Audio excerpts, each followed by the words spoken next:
I'm reading Acts chapter 9, and then I get to verse 16 and 17, 15, 16, 17, and I just couldn't but laugh, right? So there's this guy, Saul of Tarsus, who we all know today as Apostle Paul, right? But then this was before he repented, before he got converted and added to the church, right? So he's on his way to Damascus. He's like wreaking havoc to the church and everything. He has gotten the test from the high priest. He's going to cause confusion. And on his way,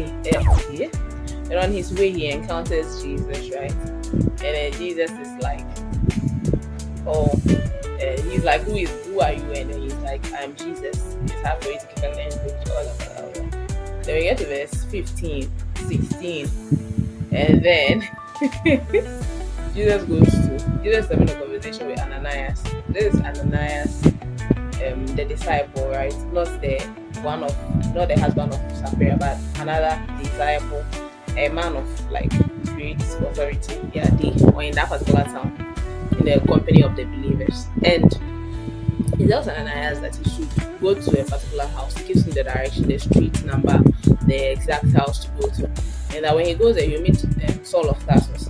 And when he goes there, you should lay hands on him.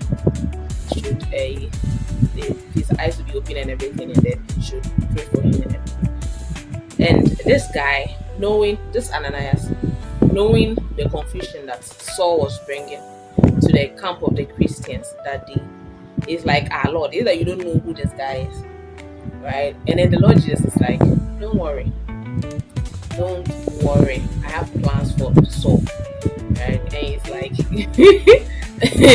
paraphrasing the verse, is like, so Jesus starts with all the sweet words in 15, like, oh, go thy way and anoint him, for he's a chosen vessel and all of that. 16 comes and see what this guy is saying. Jesus is like, for I will show him. You can't tell me this is not how Jesus said it. I was like, I will show him, right? And he goes on to say how great things he must suffer for my name's sake. And this is not reading it. I was just laughing so much because it's like Jesus sees that this guy, you've caused confusion, you disturbed me, and you think you can go scot-free. I'll just pick the chief amongst them, right? So he goes to pick Saul, the chief confusionist or the chief havoc wrecker, and he's like, guy, come and let me show you something. But Jesus doesn't waste suffering, right? He's like, come and let me show you something. But even in my showing you, your suffering will still benefit me. You see, your suffering will benefit me. I will not just let you suffer. No, and it will go to waste. Never. Your suffering will benefit me, right? And it will benefit my kingdom. So he asked him to the company of the believers, and then come and see something. I will show you. And then he goes on.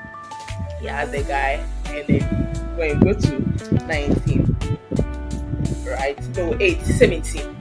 Saul now is this guy Ananias having this context after Jesus has told him this. He's now, he has calmed down, and when he meets Saul, he's like, brother Saul. You know when you're mischievous, you know, like something that is coming up, right?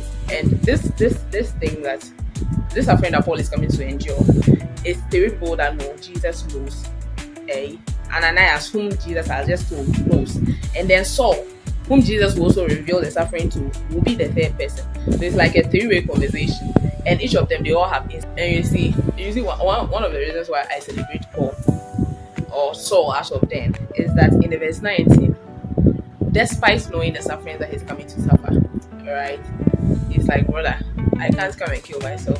This Jesus has meant me. He has meant me, right? And this suffering, I must go through it. So you know what I'll do first? I will eat. And that's why in this life, no matter what it is you are going through, no matter what it is that a life may be punching at you and everything, my brother, eat. Sister, eat. Will be like Saul. You see, be like Saul, because in 19 it says, and when he had received meat, he was strengthened. I was like, please, I'm coming to suffer already. Please bring me the chicken, bring me the goat's meat. He takes that, he's strengthened. And then from 20 he goes on and he starts preaching. So these verses really stood out to me because I loved it so much.